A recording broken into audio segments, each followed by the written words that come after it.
ইচ্ছাকৃতভাবে political tag লাগিয়ে একজন অপরাধীকে অপরাধ থেকে আড়াল করার চেষ্টা করবেন না। আমরা অপরাধীকে অপরাধী হিসেবে ট্রিট করুন। আমরা তার সর্বোচ্চ শাস্তির জন্য আপনাদের সঙ্গে মিলেমিশে কাজ করব। একটি বিষয় আমি বলে শোনেন, সেটা হচ্ছে জুলাইয়ের ছাত্র গণঅভ্যুত্থানের পরে কিছু অপরাধী পুলিশদের কারণে পুলিশ ডিপার্টমেন্ট বিতর্কিত হয়েছে, সাধারণ হয়েছে এবং জনগণের সাথে একটি মুখোমুখি সম্পর্ক হওয়ার কারণে গণঅভ্যুত্থানের পরে পুলিশ অনেকটা দুর্বল হয়ে পড়েছে। পুলিশের জনগণের অভাব, একটা বিরাট অংশ পলাতক আছে, একটা বিরাট অংশ কাজে যোগদান করেনি, একটা বিরাট অংশ কাজে যোগদান করলেও তারা কাজ করতে ভয় পাচ্ছে, যেহেতু তারা জুলাইয়ের ছাত্র গণঅভ্যুত্থানে জনগণের বিপরীতে দাঁড়িয়েছে। জবাবটি যদিও পুলিশের দেওয়ার কথা, তারপরে আমি রাজনৈতিক কর্মী হিসেবে আমার যেটা বললাম সেটা আমি বলছি, সেটি হচ্ছে আমাদের এখন সবচেয়ে গুরুত্বপূর্ণ কাজ হচ্ছে পুলিশকে শক্তিশালী করা এবং পুলিশকে স্বাধীনভাবে কাজ করতে দেওয়া। আমি আশা করব যেসব ঘটনার মধ্য দিয়ে সরকার এবং স্বরাষ্ট্র মন্ত্রণালয় পুলিশকে কার্যকর করার জন্য, শক্তিশালী করার জন্য প্রযুক্তিগত সহায়তা দেওয়ার মধ্য দিয়ে পুলিশকে আরো শক্তিশালী করবেন এবং অপরাধীকে ধরতে এবং বিচার নিশ্চিত করার ক্ষেত্রে পুলিশ কার্যকর ভূমিকা রাখবে। বিস্তারের বিষয়টি, এই বিষয়টিকে আপনার কিভাবে দুমকি বিএনপি নেতৃবৃন্দ যদি এখানে আছে তাদের জায়গা থেকে আমি বিশেষ করে গণমাধ্যমের ব্যক্তিবর্গকে ধন্যবাদ জানাচ্ছি যে দেশের এই চরম সংকটময় মুহূর্তে আপনারা সবাই সজাগ আছেন এবং যখনই কোনো সংকট আসে তখন আপনারা পাশে দাঁড়ান। বিশেষ করে সঠিক সংবাদ প্রকাশের মাধ্যমে অপরাধীদের শাস্তি এবং ভুক্তভোগীদেরকে ন্যায় বিচার পাওয়ার ক্ষেত্রে আপনার গুরুত্বপূর্ণ ভূমিকা পালন করেন। সম্মানিত সাংবাদিকবৃন্দ, আমরা এসেছি বাংলাদেশ জাতীয়তাবাদী দলের চেয়ারপারসন এবং দলের ভারপ্রাপ্ত চেয়ারম্যান জনাব তারেক রহমানের নির্দেশ ক্রমে তিনি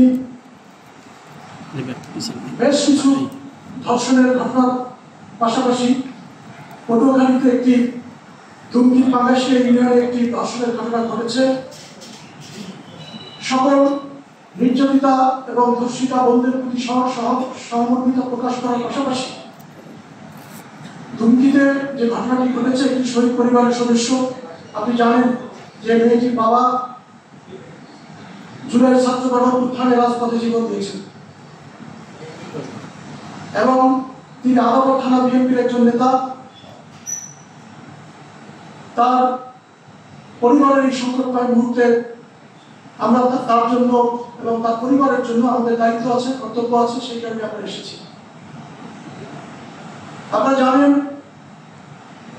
এবং আমি দুঃখের সাথে বলছি যে কোনো একটি ঘটনা ঘটলে ধর্ষণের মতো একটি জঘন্য অপরাধকে যখন রাজনৈতিক ট্যাগ লাগিয়ে এটিকে প্রমোট করা হয়, সেটি পরোক্ষভাবে ধর্ষকদেরকে বাঁচিয়ে দেওয়ার জন্য এক ধরনের টেকনিক অবলম্বন করা হয়। সকল অপরাধীকে আমরা অপরাধীর দৃষ্টিতে দেখি এবং অপরাধীর শাস্তির জন্য আমরা সর্বোচ্চ ত্যাগ স্বীকার করতে এবং আন্দোলন করতে আমরা প্রস্তুত আছি।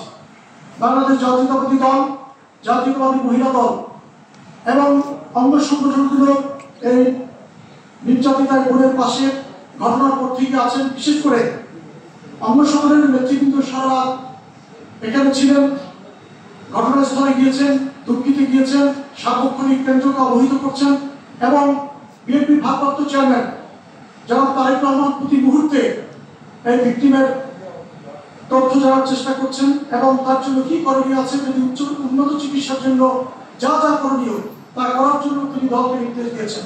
আমরা তার সেই বার্তা নিয়ে হাসপাতাল কর্তৃপক্ষ, জেলা প্রশাসককে আমরা অবহিত করেছি যে তার উন্নত চিকিৎসার জন্য যদি যে কোনো প্রয়োজন হয় বাংলাদেশ জাতীয়তাবাদী দল তার পাশে দাঁড়াবে। তার পাশাপাশি এই অপরাধীর শাস্তির জন্য বাংলাদেশ জাতীয়তাবাদী দল এবং তার অঙ্গ সংগঠনগুলো সর্বোচ্চ ত্যাগ এবং কর্মসূচি পালনের মধ্য দিয়ে এর শাস্তি নিশ্চিত করবে, সে আশাবাদ ব্যক্ত করছি।